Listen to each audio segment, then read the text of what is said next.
সুপ্রিয় দর্শক, আসসালামু আলাইকুম ওয়া রাহমাতুল্লাহি ওয়া বারাকাতুহু। প্রিয় দর্শক, স্বাধীনতার পর অর্থাৎ দীর্ঘ ৫৫ বছর পর এই প্রথমবারের মতো হোসাইনি প্রেমিক এবং অনুসারীদের উদ্যোগে চেহলুমে শহীদানে কারবালা উপলক্ষে হযরত ইমাম হুসাইন রাদিয়াল্লাহু তাআলা আনহুর চেহলুম শোক মিছিল অনুষ্ঠিত হয় দিনাজপুরে।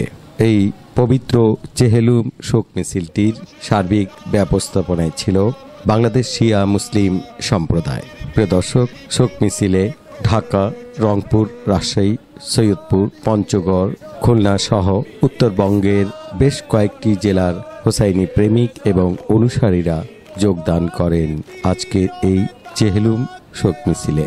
প্রিয় দর্শক, শোক মিছিলটি দিনাজপুরের মিশন রোডের ইমামবাড়া হতে যাত্রা শুরু করে এবং দিনাজপুরের সার্কিট হাউস হয়ে বাহাদুর বাজার সহ শহরের বিভিন্ন রাজপথ প্রদক্ষিণ করে।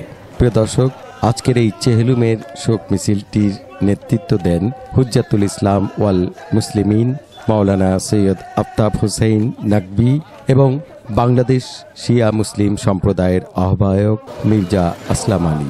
আজকের এই শোক মিছিলটিতে হোসাইনি প্রেমিক অনুসারী ভক্তগণ দেশ বরেণ্য নওহা শিল্পী পারভেজ রেজার নেতৃত্বে পুরো রাজপথ জুড়ে নওহা পরিবেশন করেন।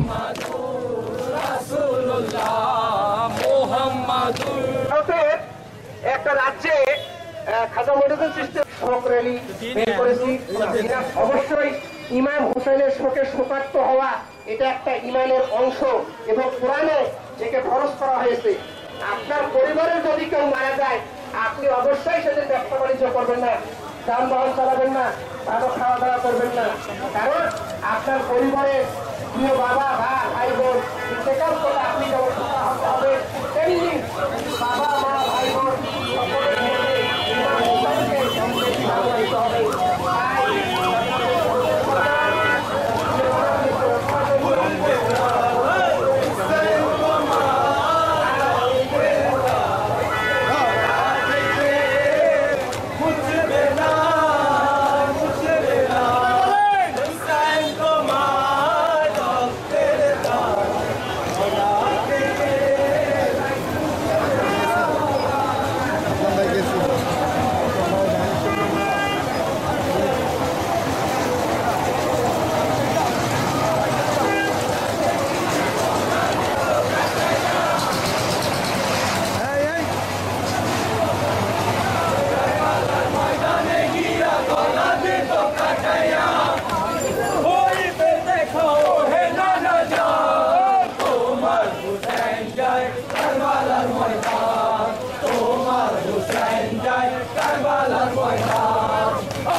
আমরা দেখতে পাচ্ছি আজকের এই চেহলুমের শোক মিছিলে নারী, পুরুষ এবং সর্বস্তরের হোসাইনি প্রেমিক অনুসারী ভক্তরা স্বেচ্ছায় অংশগ্রহণ করেন। প্রিয় দর্শক, ৬১ হিজরিতে ১০ই মহরম কারবালার জমিনে হযরতে ইমাম হুসাইন রাদিয়াল্লাহু তাআলা আনহু পবিত্র শাহাদাতকে উপলক্ষ করেই সারা দেশে বিভিন্ন ইমামবাড়ায় চেহলুম অনুষ্ঠিত হয়।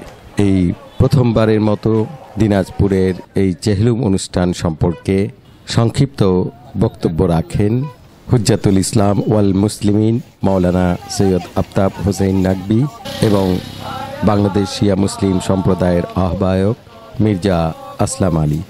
এটা কোনো ঈদের সময় নয়, এটা হলো শোক মিছিল। হয়তো আপনার মনে একটা থাকতে পারে প্রশ্ন যে কেন শোক মিছিল, শোক কেন? আজ থেকে প্রায় ১৪০০ বছর আগে আমাদের নবী পয়গম্বর ইসলাম হযরত মুহাম্মদ মুস্তাফা সাল্লাল্লাহু আলাইহি ওয়াসাল্লাম ওনার দুলাল, ওনার দৌহিত্র ইমাম হুসাইন ইসলামকে বাঁচাবার জন্য যে কুরবানি দিয়েছিলেন, সে কুরবানিকে স্মরণ করার জন্য আজকে আমরা এখানে জমা হয়েছি।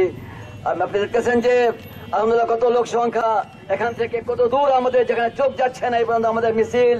কেন এটা? আবার থাকবে কেন আমরা করি? এই জন্য করি যে আজ থেকে 1400 বছর আগে এজিদ নামে একজন লোক সে চাচ্ছিল যে ইসলাম মুছে যাক, ইসলামের নাম থাকবে কিন্তু ইসলামের কোনো কাজ থাকবে না। হুসাইনের আগে এটা হয়ে গিয়েছে, ইসলামের নাম ছিল, মসজিদ ছিল, মসজিদে দেখানো হতো জাদু খেলা। যে অনতিবিলম্বে আমাদের এই ইমাম বাড়িটি আমাদের যে প্রকৃত জায়গা ছিল সেই জায়গাটিকে আমাদেরকে আমাদের এই শিয়া সম্প্রদায়ের কাছে বুঝিয়ে দিবেন।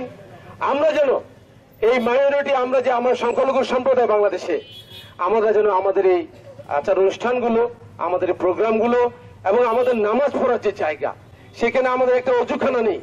আজকে আমরা এত কষ্ট করে আজকে অজু করেছি, যেখানে আমরা বারবার এই পৌর প্রশাসনকে বলেছিলাম যে ঈদগাহ ময়দানের অজুখানাটি আমাদেরকে লাগিয়ে দেওয়ার জন্য, সেটা তারা আমাদেরকে আজকে লাগিয়ে দেয়। আমরা টেকশন দিয়েছিলাম তাকে, পৌর প্রশাসনকে, যার জন্য আজকে আমরা পৌর প্রশাসনকে ধন্যবাদ জানাতে পারি নাই। কেন পারি নাই?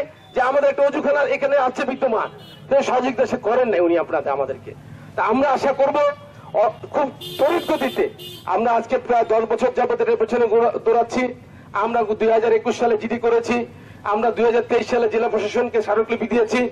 এরপরে এই স্মারকলিপির পরে জেলা প্রশাসক তদন্ত রিপোর্ট দিয়েছে, তদন্ত পাঠিয়েছে, তদন্ত দিয়েছে এসি ল্যান্ড এবং তহসিলদার, দুইজনে মিলে এটা তদন্ত করে তদন্ত রিপোর্ট দিয়েছে।